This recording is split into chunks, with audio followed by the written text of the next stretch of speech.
Hey guys, what's going on? Welcome back to another video. I'm back. It's been a little bit since I've done a video, a couple of weeks now, and yeah, as you can tell from the title of this, unfortunately the reason was because my family lost our dog Charlie, who was nearly 13 years old, and I'm not gonna lie, I've been fucked up. I've been really fucked up. This past Thursday made a week as of filming this. It's currently Saturday. We had to put him down on Thursday, September the 1st, after earlier in the week him suffering some sort of seizure or stroke that had us run him to the emergency vet, which we ended up later on finding out that he may have some sort of cancerous mass in his nasal cavity or in his brain, or it may have begun in his nasal cavity and went up to his brain. And just over the course of the week, his health started to deteriorate a lot faster. He was already an older dog, so he was in a lot of ways already in senior citizen mode, but this was a complete shock to the system for us. And we were pretty much told by the emergency vet that he was gonna essentially be a hospice care patient at this point, and to be prepared for anything to happen. So in taking care of him, man, I'm not gonna lie to you guys, that was one of the roughest weeks to have to make that decision. I've had pets that have passed in my lifetime, many of them being in the hands of my parents, or that they ended up just unfortunately passing away in the moment from some sort of attack or in their sleep. This was the first ever dog that I was currently responsible for, that I had to make the decision to put to sleep. And I'm not gonna lie, even making this video right now feels wrong, but I knew that I needed to start making steps towards getting back to some sense of normality. And I didn't want to rush it, which is why I've taken so long to come back or talk about it here on the channel. If you are one of my personal friends and you have me on social media and all that, then you've definitely seen my post that I made about Charlie. And my fiance actually today went off to a celebration of life of a friend of hers that unfortunately passed away in recent weeks as well. And I figured today would be the day to just try to step out of the sadness and the guilt that I've been feeling. And we're gonna talk all about my whole processing here. I wanna use this video though to be a celebration of Charlie's life and talk about what he meant to me, my family, talk a little bit about how he came into our lives and all of those great things. But yeah, just you know, let you guys know, like I said, he passed away and I've just been out of it this past week, you know, leading up to it being a week without him here at home. It's just been rough, a lot of tears. I'm not really an overly emotional guy. You know, I might have my moments where I get a little misty-eyed over something in a movie or something, but overall, I'm not an overly emotional guy. And yeah, you know, for me, I cried more tears the week leading up to us having to make the decision and the week after than I have in a long time, to the point where it felt like I internally wanted to cry more than my body was like actually outputting in terms of tears. It's just rough. It's been rough and there's no getting around it. And I feel like Charlie's passing has really changed my perspectives on things. It kind of forced me to realign priorities. And so yeah, you know, YouTube is a huge part of my life. It's something that brings me a lot of joy, but I won't lie and say that it has always been that way, because anybody who knows me personally, a lot of my friends here on YouTube that I do videos with would know that I am actually really discouraged about YouTube more often than not, and in a really depressive state about YouTube. So trying to look at one of the positives of this situation beyond just remembering the beauty that Charlie was in my life and all the incredible memories that are helping me to cope each day, it forced me to take a break from YouTube, because a real thing happened in my life that needed my attention, that required healing and for me to take time to myself. And obviously I would give anything for Charlie to still be here and for this to have not been the case. But looking at the positives on the other end, you know, he forced me to take a break from this and start to clear my head and kind of get priorities back in order and come back to this when I was ready to have fun doing this again. but I knew that I couldn't just jump into making videos without talking about what happened, where I've been, because I feel like my approach now is going to be a little different. You can always expect a very similar energy. I'm assuming and I'm hoping moving forward with my videos and talking about movies. But yeah, Charlie was a light. He was a light in this home that's just been missing. The silence is so loud. The absence of the little things, him licking his paws, him eating his food, drinking his water. I can't tell you how many times I was here, making a video and, I got frustrated and there was recorded footage of me in the middle of a movie review that I'd edited out of me just going like, come on, Charlie, seriously? Looking over this way as he decided to just start eating his kibble or drinking his water suddenly in the middle of a video after spending like the longest time napping, and the second I would set up, he would go do that. I'd kill for that right now, to be talking to you and to hear him munching on his kibble over there. It's just, he brought so much light into this home. He currently at the time was living with me, my fiance Haley, who the two of them built a beautiful bond, which was great to see. And then our roommate, the big Rob Theory, Robbie, who also built a bond with him over the year that we lived together with Charlie. As for me, Charlie has been in my life for nearly 13 years. We found him right off the streets of Hialeah within his first year. He was only a few months old. It was my dad and my sister, actually, and my dad was not necessarily keen on the idea of taking this dog off the streets, but my sister actually talked my dad into it, and man, just one of the funniest things about that, before I continue, is just how awesome it was to see that my dad, who was just, it's a classic dad doesn't want the dog, and then dad ends up falling in love with the dog. The bond that my dad and Charlie had over the course of Charlie's life, I'd argue that, my dad was his main alpha throughout the entirety of his life. We got Charlie when I was 16 going on 17. I was, I think, at the tail end of my junior year around the time, or something along those lines. I can't exactly remember, but yeah, I know I was still in high school, and at the time we had another dog, a Chihuahua named Minnie, who has since passed away, unfortunately. And she was like pretty much one of the only dogs that Charlie ever got along with, because she kind of set that alpha vibe with him pretty early on.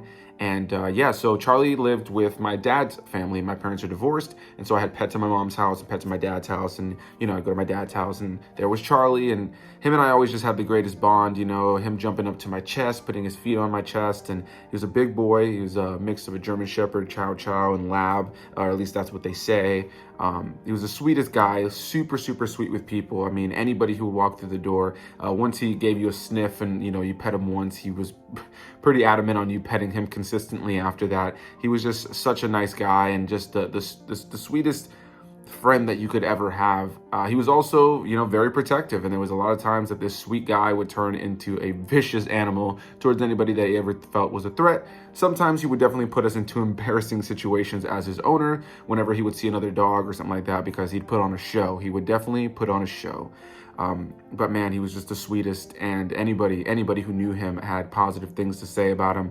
And now, since he's passed, it's been definitely one of the most helpful things to not only hear all the great things from my family, but also from the friends that came over to stay, every here and there, or came to visit, who all had great things to say about Charlie, and everybody loved him. And I think for me, that honors him so much more. So yeah, Charlie's been in our life ever since. And, he lived with my dad's family mostly for a big chunk of time. So it was my dad, my uncle, my grandma, and I was in and out of the house, multiple days out of the week, every other weekend, that whole divorced parents, kind of living.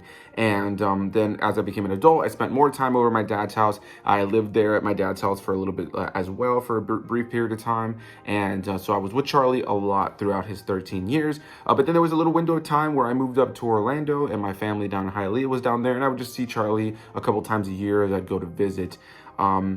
Then Minnie ended up passing away, as I mentioned, the little Chihuahua that we had living there, and my family started to kind of split off. My uncle was having a kid with his now wife, and they were, getting a house, and my grandma was going to be shifting into a smaller place, and my dad was moving to North Carolina, and Charlie ended up being taken to North Carolina with my dad.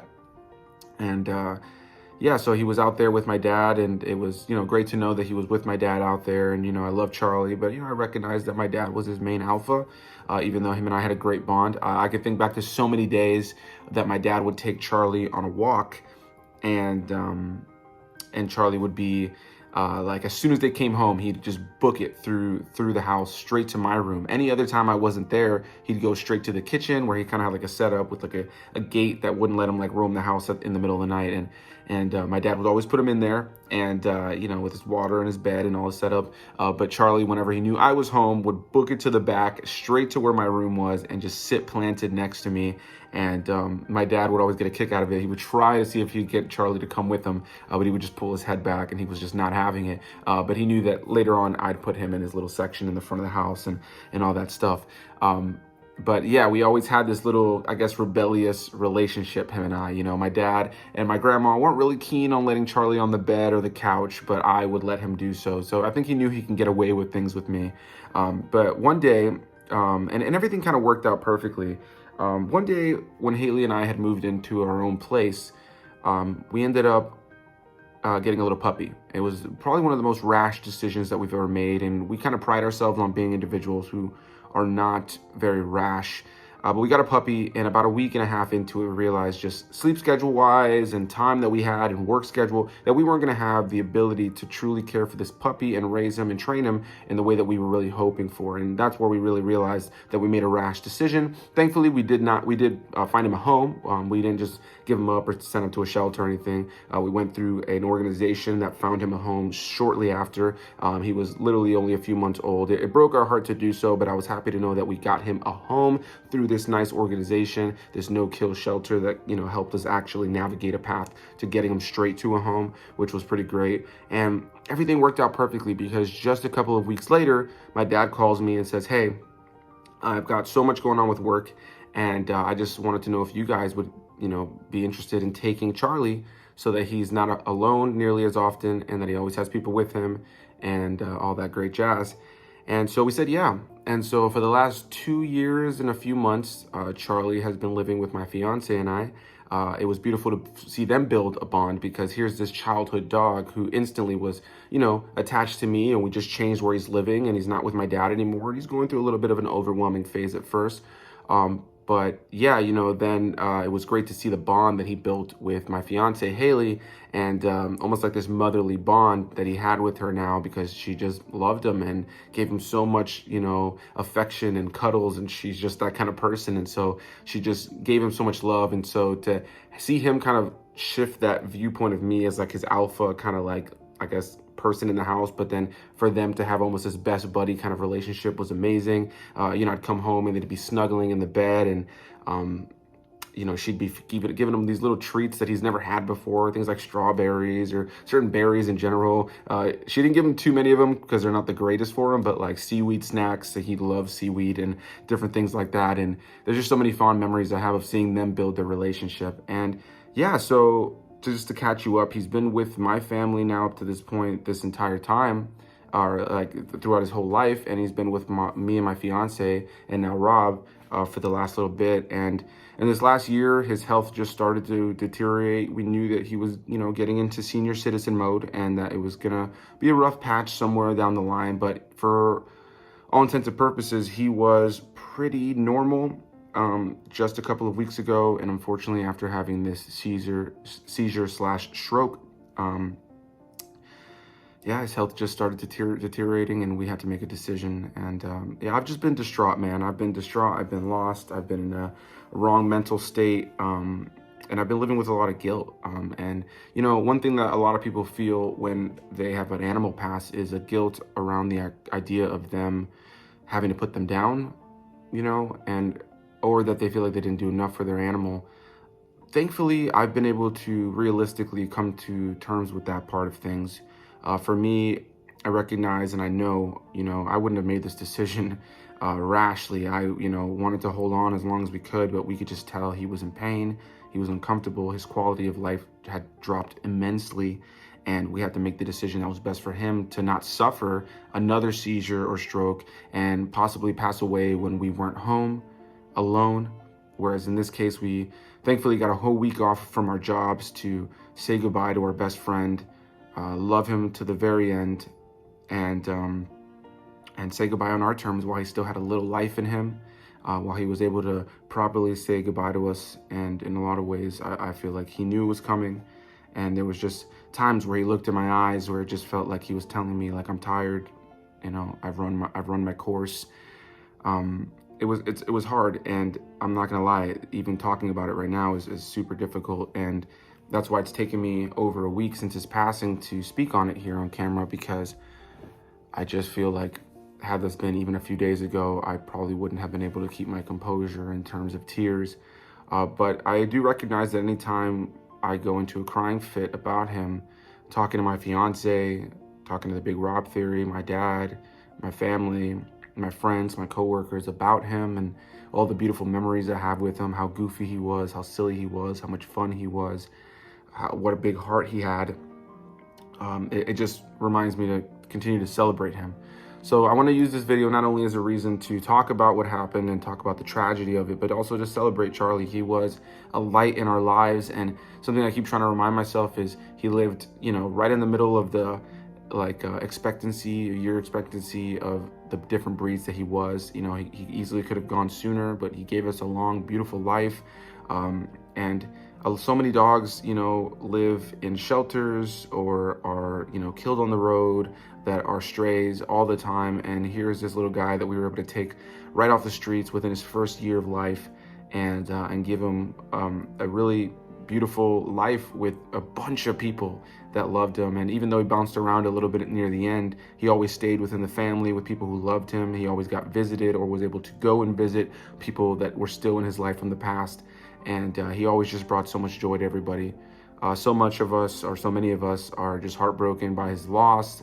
I didn't mean for this video to go on so long, but it's been kind of therapeutic to talk about Charlie and recognize that he was a light in our life. And I have to keep reminding myself that we gave him such a beautiful life, and he was always taken care of and you know, just given everything he could be. And in these last couple of years being with my fiance and I, we were able to spoil him beyond belief, letting him on the bed, on the couch, eating all these different snacks he'd never eaten, just doing a whole lot of different things with him.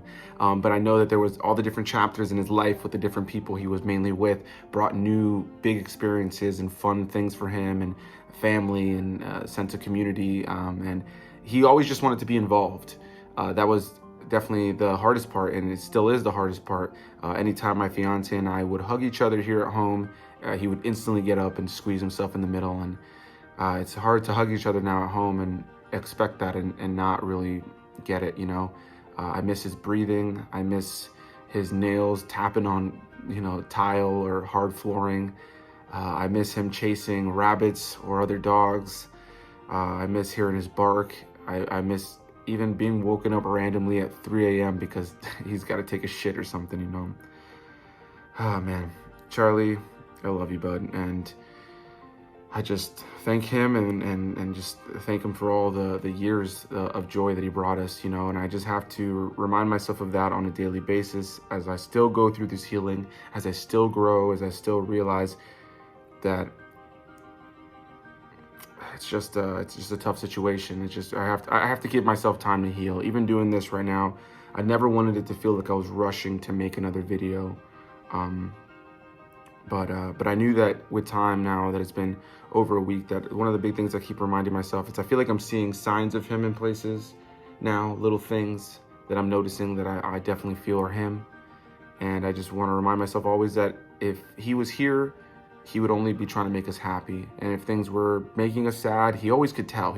Dogs are so good like that, and Charlie was always good like that. And he would come up and give you love and give you affection and just remind you why he's so great, you know. So anyway, guys, I appreciate you guys for listening. And, you know, I want to invite you guys, if you have a pet that you've lost or a pet that you have in your life that you just love, you know, maybe take a moment and tell me about them down below in the comments, you know, what makes them so special to you and in your life, and how have they been a blessing to you. And but if you do have an animal that's still with you, especially if they're in the older realm or just in general, I just want to inspire you to give them some love and and just smother them with kisses, because you never know when that day is going to come. One of the things that kept bringing me to tears was just saying to myself that I wasn't ready as we led up to having to make this decision. And you never really are. He could have passed away 5 years from now and I still would be feeling like this, you know? But yeah, one of the main reasons I did take some time before getting back was guilt. And I mentioned earlier that for me, it's not about the guilt of making the decision, because I realized that I had no other decision to make other than to let him suffer. And that was not going to be a decision I was ever going to allow to happen. But for me, it's been the guilt of moving on. It's been the guilt of, you know, trying to do normal things, like pretending like he hasn't passed. But I have to keep reminding myself that he wouldn't want that of myself at this point, you know. I've struggled to even watch movies. I have watched a couple. I'm probably going to do a review roundup of some of the things to kind of catch up on the channel a little bit and kind of get back to normal as the next week or so plays out. But I've been struggling to just watch movies, and the idea of reviewing them, even if a part of me wants to because I love doing it, I felt wrong. I felt wrong for playing a video game, for watching a TV show, for laughing, you know. If there was moments where I wasn't, you know, sad and I was having a funny moment with a friend or with my fiance, there was a part of me that felt guilt for doing so. I can remember a moment a couple of days after where I was just trying to play a video game to shut my mind off and just try to, you know, I was crying so much, I had so much anxiety in me that I had to just try to shut things off and play a game or something, distract myself. And I remember doing that, and the music was playing from the game, and I looked over, my fiance was kind of doing a little dance to the music, and, you know, she stopped and instantly got sad and was just like, what am I doing, you know? And we both felt that guilt for a few days, and I'll say it's still with me. My fiance has let go of that a little bit more, and she's just in the sadness of missing him. And for me, I'm just in the sadness of missing him too, beyond belief. But I also feel this massive sense of guilt just around the concept of just moving on, even making YouTube videos again. But I have to remind myself that he wouldn't want that for me. I have to remind myself that, you know, if he was here, he'd be a ball of energy and love and joy. And if anybody else passed away, he'd be giving all the other people nothing but love, you know.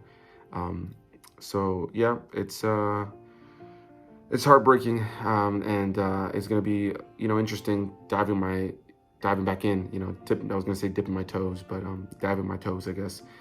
It's gonna be interesting dipping my toes back into YouTube and more normality. I haven't been back to a movie theater since, but I was gonna go see Barbarian this week, but I didn't. Maybe I'll catch that soon. I've heard good things, but you know, as I get back into normality, I just felt like there's no way I can move forward and just start talking about Pinocchio and these other movies that I just recently saw and not talk about Charlie. So yeah, Charlie is gone, but he's always with us. He's never truly gone, and I can see that in these little signs that he's been sending me, or that I'm hoping are him. So a big thanks to you guys for watching. I want to thank all of you guys who are my personal friends, who gave me kind words, whether it was in person or on social media, and to anybody who responded to my community post saying that I had some personal things going on and that I would be back soon enough. Anybody who, you know, commented on there with understanding and, you know, liked the post, or, you know, has just been understanding of the fact that I've been gone for personal reasons. I really appreciate all of you guys. And yeah, you know, I will be continuing on with my videos as normal soon. I just needed some time. And again, I felt like I couldn't continue on without addressing what's gone on. So a big thanks to you guys for watching. And I'll see you guys in some movie reviews soon.